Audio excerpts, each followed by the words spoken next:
Esta es una historia real y la voy a contar tal y como ocurrió. Hace algún tiempo asistí en Valencia a una subasta informal de antigüedades.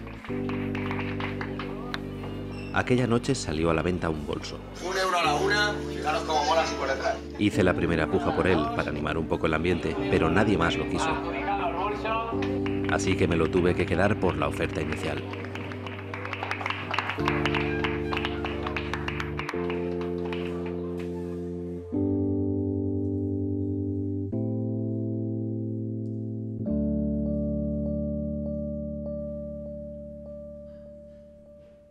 A la mañana siguiente las vi. Dentro del bolso había muchos papeles viejos, y entre ellos 2 cartas metidas en sus sobres con sello, pero sin enviar. 2 de junio de 1946. Querido amigo, cuando recibas la presente, yo ya habré dejado de existir. Es la manera más fácil y rápida de poner fin a mis sufrimientos. Todas las cosas que me ocurrieron, la muerte de mi mujer, los 7 años de prisión, la terrible suerte de mi familia, han roto mi voluntad. Ni el cariño de Lolita, ni la seguridad de que la situación de España va a sufrir pronto el cambio que yo tanto anhelaba, ni la posibilidad de que me concedan la autorización para vivir en España. Nada de estas cosas me conmueven ya, ni ilusionan. No te impresiones mucho por mi muerte. En Belsen, en otros campos y en la guerra, han muerto millones de hombres que valían muchísimo. No se pierde nada cuando muere un hombre tan insignificante como yo. Recibe el último abrazo.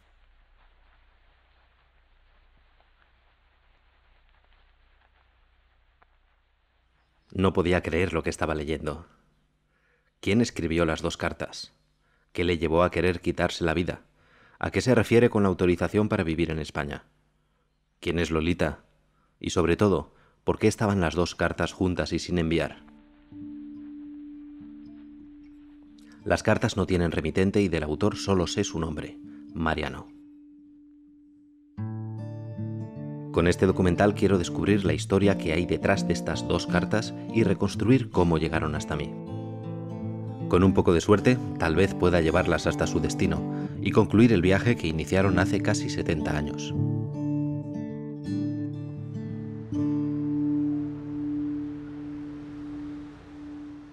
Lo primero que debo hacer es confirmar que las cartas son auténticas. No sabemos quién es el autor, lo que sí que te puedo decir que de las 2 cartas están realizadas por la misma persona. De esto no tengo ningún tipo de duda, tanto desde la ubicación que tiene las letras, su distribución, la inclinación ligeramente hacia la derecha. También he hecho una comprobación de lo que es cómo están doblados y dentro del sobre cómo estarían y realmente coincide. Es decir, pienso que han estado cerrados mucho tiempo y han estado realmente muy bien conservados.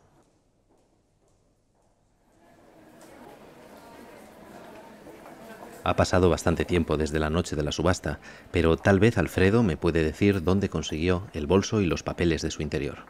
¿Sabes lo que pasa, Sergi? Que es que hace mucho tiempo. Entonces, claro, yo compro muchos pisos de herencias, de gente que se va a vivir a una casa más pequeña porque son más mayores, a veces hasta de embargos. Entonces, claro, yo no sé de qué piso ha sido ese bolsito, porque si me dijeras que es una pieza muy importante, no sé, por ejemplo, un cuadro con firma y tal, pues sí que... Pero claro, una cosa que los precios son lo que le puedas sacar, entonces es imposible. Habrá que empezar a investigar a partir del material que tengo, el bolso y todo su contenido. Por una parte, las cartas, escritas en 1946 y firmadas por Mariano. No hay apellido ni dirección de remite. Por otra parte, en el bolso había recibos y documentos de un judío de origen polaco que vivía en Valencia. Todos estos papeles son posteriores a la fecha de las cartas y a primera vista no guardan relación con ellas. Han pasado casi 70 años, así que tendré que emplearme a fondo. Empecemos por viajar hasta 1946.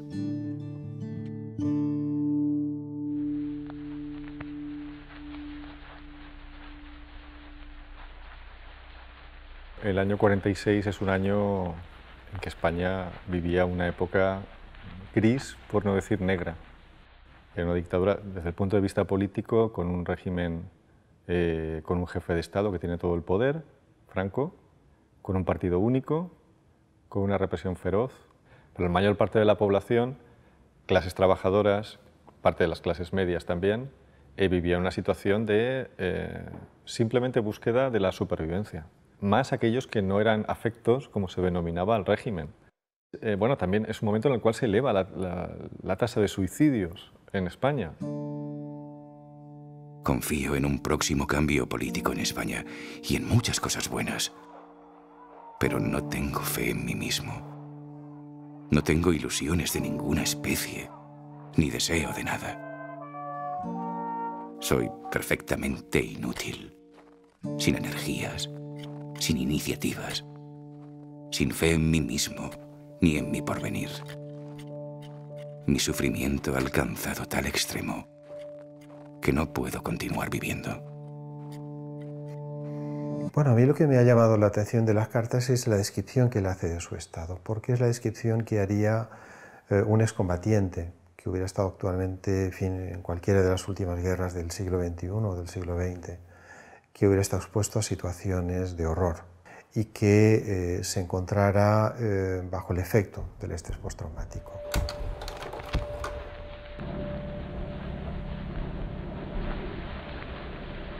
Por fortuna, no creo en un más allá.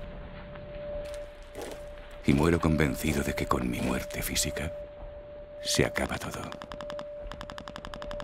Hay una voluntad decidida de acabar con el sufrimiento. Claro, si estás vivo sufres, si estás muerto, pues no. Una de las cosas que más impresiona al leer las cartas es lo bien redactadas que están. Por el nivel cultural que se refleja en su redacción, representa un poco la generación de antes de la guerra. Es decir, una generación que es culta, una generación que tiene unas expectativas, unas esperanzas también de cambio de España, de modernización de España. Recapitulemos. Mariano, desesperado, decide quitarse la vida en junio de 1946 y escribe 2 cartas de despedida. En ellas pide a sus amigos que cuiden de una chica, Lolita, por la que parece que siente algo especial. Por otra parte, menciona un campo de concentración alemán. A pesar de la tristeza que hay en sus palabras, Mariano exculpa a sus amigos. Nadie tiene la culpa de mi decisión y no debes hacerte el menor reproche, pues te aseguro que te excediste en el cumplimiento de tus deberes de amigo. Las causas de mi determinación están solo y exclusivamente en mí mismo. Muero con la conciencia tranquila de no haber hecho mal a nadie. Como último favor, te suplico escribas a Lolita. Yo también lo hago, dándole ánimos y aconsejándole que me olvide cuanto antes. La pobre chica va a sufrir mucho, pero no puedo ahorrárselo. Cuando hablamos de la represión se habla de 150.000 muertos, pero a veces no nos damos cuenta también de lo lejos que llegó la represión, más allá de las ejecuciones, más allá de las condenas, de los años de prisión.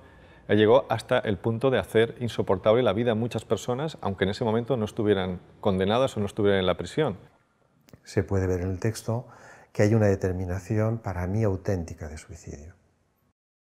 Una determinación que toma tras 7 años en prisión. Las cartas están escritas en el año 46, la guerra termina en el 39. Muy probablemente esa prisión a la que alude haga referencia a una condena en un consejo de guerra.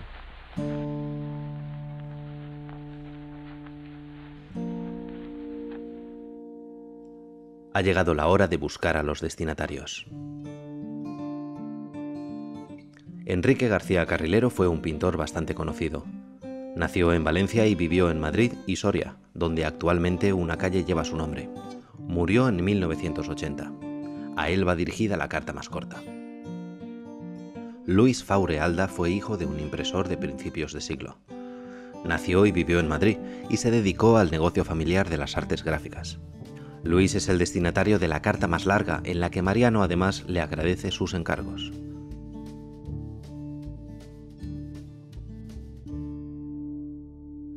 Siguiendo el camino que deberían haber hecho las cartas, viajo de Valencia a Madrid.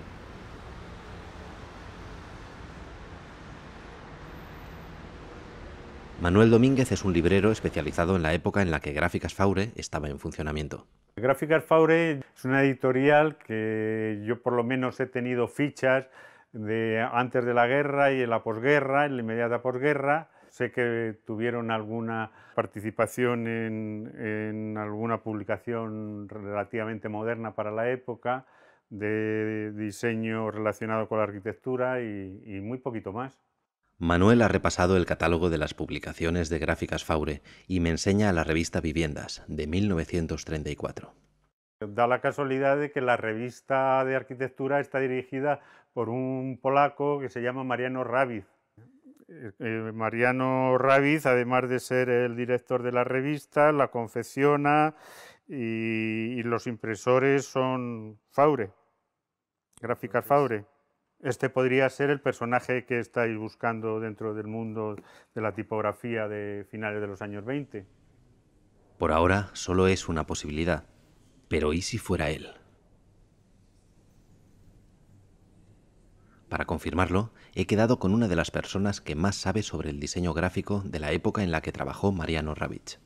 Bueno, estoy deseando verlas.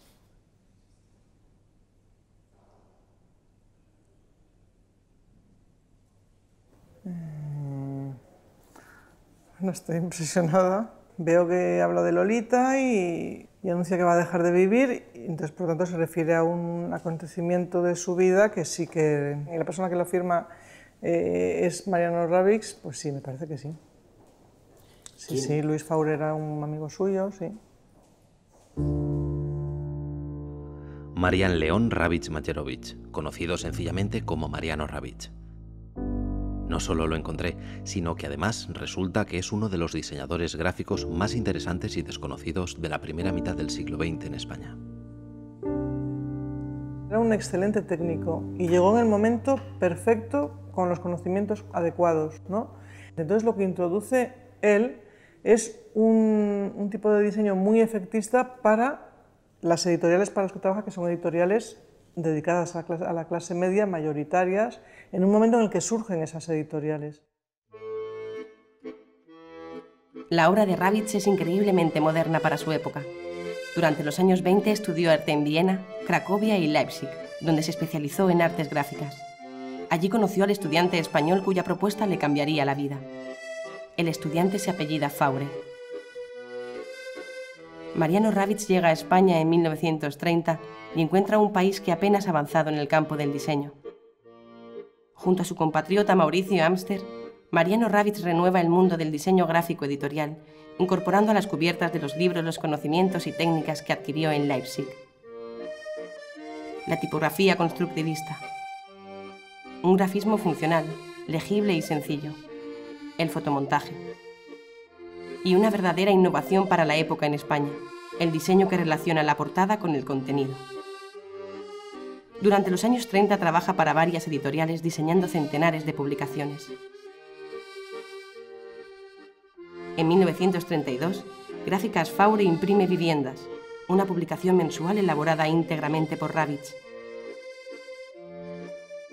Durante la Guerra Civil se casa con Angélica, su novia polaca, y trabaja en el Ministerio de Propaganda elaborando carteles y folletos para el Gobierno de la República. En agradecimiento, se le concede la nacionalidad española. Sin embargo, la trayectoria que había comenzado 9 años atrás tiene un abrupto y triste final. En marzo de 1939, Rabic es detenido y condenado por la dictadura. Es el fin de su carrera.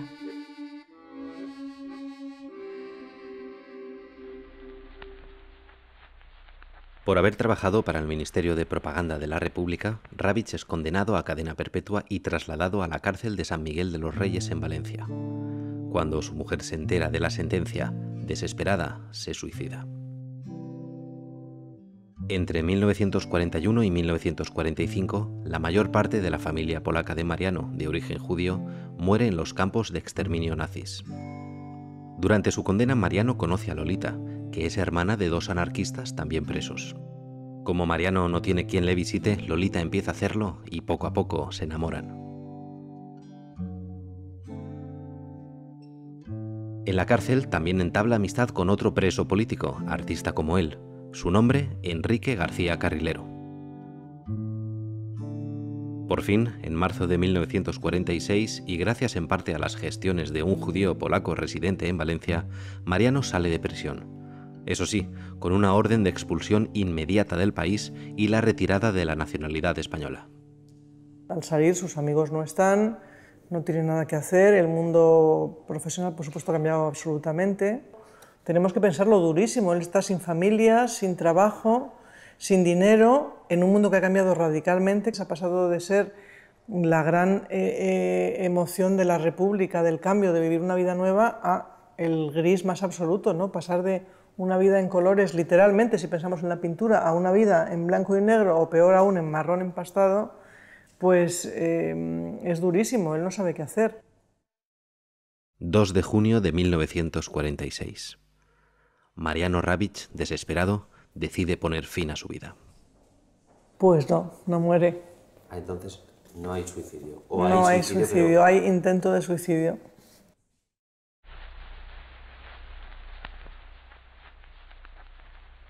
Al mes de mi liberación, el amigo W me ha instalado en un vacío local comercial de su propiedad. Dispongo allí de un sofá para dormir, de una mesa, una silla y un pequeño baño.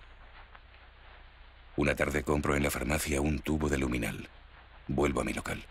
Me encierro por dentro. Escribo cartas de despedida. Disuelvo las 20 tabletas en un vaso de agua. Trago el contenido y me acuesto en el sofá feliz de verme muy pronto libre de mi sufrimiento.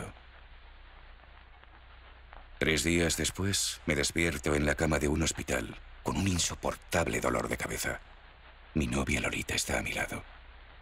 Me explica que al no haber recibido aquel día ni el siguiente mi habitual visita, le entraron sospechas y se dedicó a buscarme por todas partes. Avisó pues a mi amigo W, y entre los dos me hallaron inconsciente, pero aún vivo. Así lo cuenta el propio Mariano años después en sus memorias. Salvó la vida gracias a Lolita Pellicer, la chica de las cartas.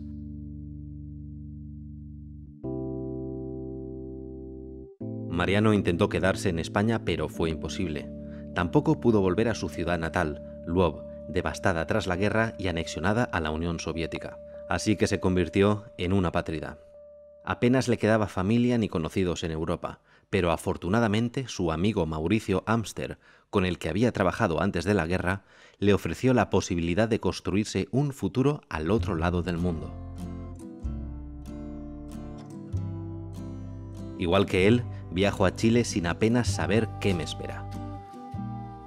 Llevo conmigo las cartas, con la esperanza de encontrar finalmente su destino en el mismo lugar en el que Mariano buscó el suyo propio.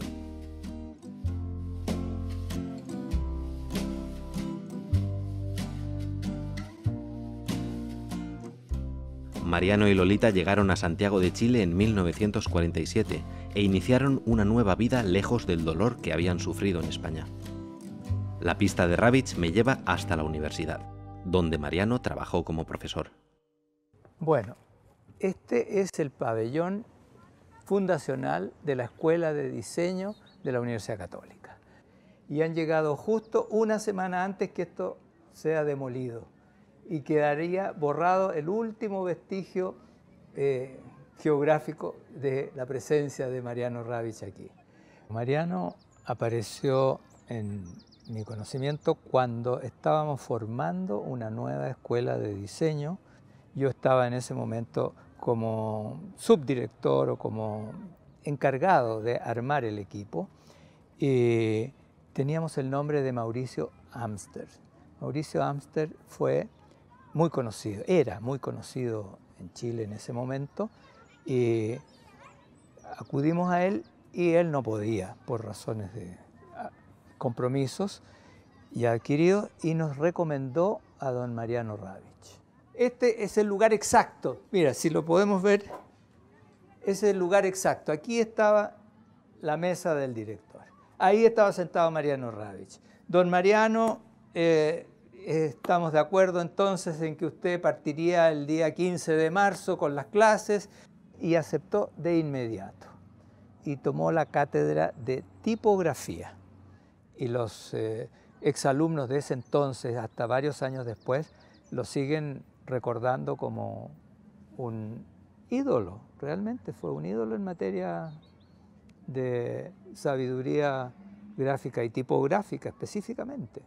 Él era un enamorado de lo que sabía, y cada letra para él tenía su historia y su alma. Era muy lindo eso. Yo me sentía como con él, con una persona muy sabia y que sabía mucho. Eso él lo demostraba, pero nunca contó todas las maravillas que había hecho en Europa, aparte de contarme que había estado en la cárcel. Sin drama. No hacía drama de eso. Mariano Ravich llegó a Chile literalmente sin nada. Atrás dejó miles de obras y diseños que se fueron perdiendo en el tiempo y que hoy son objeto de estudio. Jamás volvió a tener el nivel de producción que tuvo en España, sobre todo en diagramación y cubiertas de libros, aunque también había participado en otro tipo de diseños. Estando yo en una beca de estudios en Madrid, me tocó recorrer el país y me llamó mucho la atención que en todos los pueblos a los cuales iba había un gran cartel de nitrato de Chile. Esto no pasó más allá hasta que en esa exposición que te menciono de 100 años de diseño español, diseño gráfico español que se hizo en el Reina Sofía, en una sala muy destacada al fondo del pasillo, muy bien iluminada, un cartel real de cerámica auténtica, estaba el cartel de nitrato de Chile. Me acerqué a ver el autor Mariano Ravich. Me emocionó realmente porque como 40 años después había conocido al autor habiendo estado con el autor propiamente y nunca me haya mencionado. Desde los años 30 los carteles de nitrato de Chile se hicieron muy populares en el mundo rural español. El diseño está hoy atribuido a Alberto López Durán, aunque durante años se pensó que era de Ravich. La publicidad de nitrato de Chile se elaboraba en gráficas Faure, así que parece más que probable que Mariano Ravich fuera el que adaptó el diseño original para la impresión en cerámica, que hoy todavía sobrevive en algunas fachadas. El exilio supuso un cambio radical. Sin embargo, Mariano supo encontrar su lugar en la sociedad chilena de la época. Aquí, ya le digo, llegaba con mi marido, se conversaba, decían mil cosas de los libros, con un intercambio de libros, él los prestaba o nosotros les prestábamos. Evidentemente él se adaptó muy a gusto en España, eso no cabe ninguna, y se identificó muy bien con estos españoles que fueron aquella parte que fue derrotada en la Guerra Civil.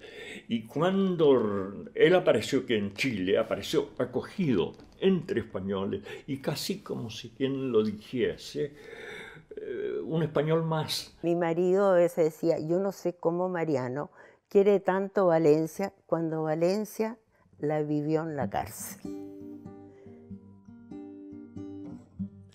En 1939, recién acabada la Guerra Civil, más de 2.000 refugiados españoles llegaron a Chile en el carguero Winnipeg, por iniciativa de Pablo Neruda.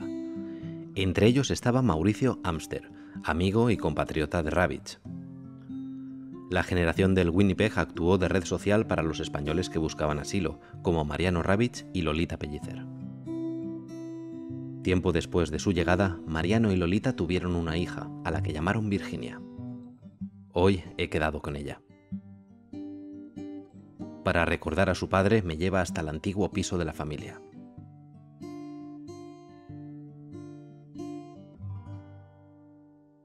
Físicamente era un hombre alto, delgado, muy atractivo.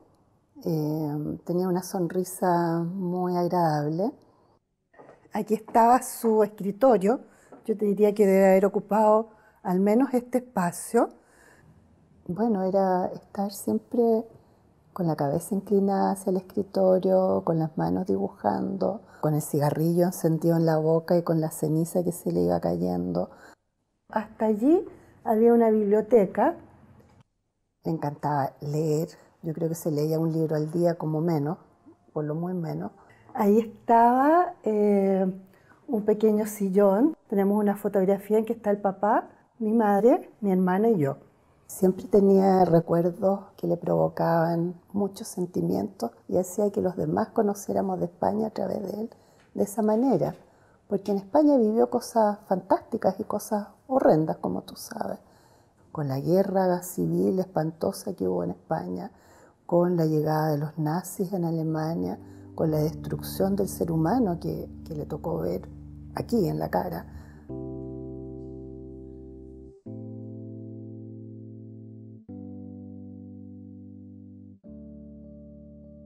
Fueron heridas que fueron quedando y que no siempre cicatrizan tan bien como uno quisiera. Tras el intento de suicidio, Wurm, al que en sus memorias Mariano llama el amigo W, encontró las cartas y decidió guardarlas en un cajón junto a otros documentos. Allí permanecieron más de 60 años. A principios del siglo XXI, los muebles del viejo piso del señor Wurm cambian de manos. Las cartas, junto a otros muchos papeles, van a parar a un anticuario y finalmente a un bolso que se vende en una subasta nocturna.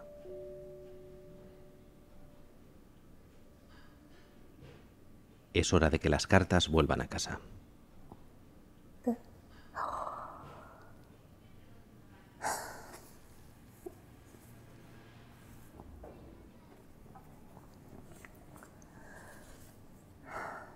Increíble, ¿eh?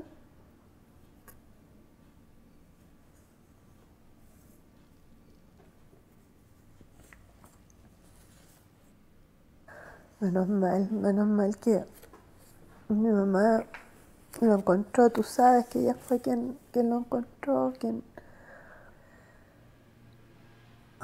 tuvo una buena vida acá, yo creo. Mejor de la que se pudo haber imaginado. Es bueno saberlo todo de tu familia, porque así tú aprendes más de ti mismo también. Antes de volver a casa, solo me queda una visita por hacer. Con este documental todos nos hemos convertido en los auténticos destinatarios de las cartas. Gracias a sus palabras, Mariano Ravitch nos descubre un capítulo de nuestra historia imprescindible si queremos entender el presente. Y lo más importante para mí, me ha enseñado que a pesar de las dificultades, nunca hay que perder la esperanza.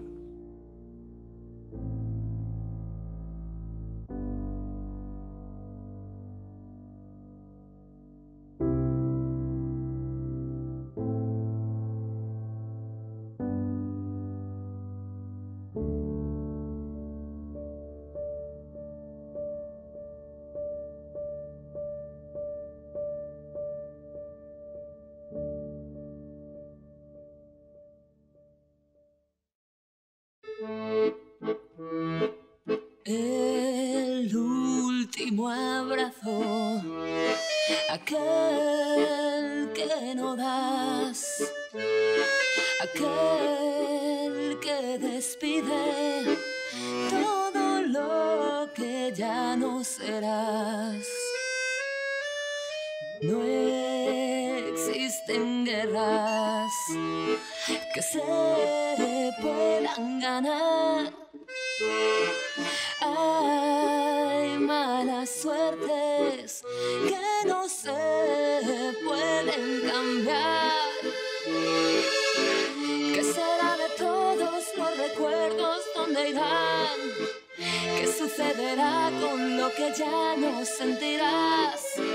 ¿Dónde existirán las vidas que no se vivirán? ¿Cuántas historias más no se podrán contar?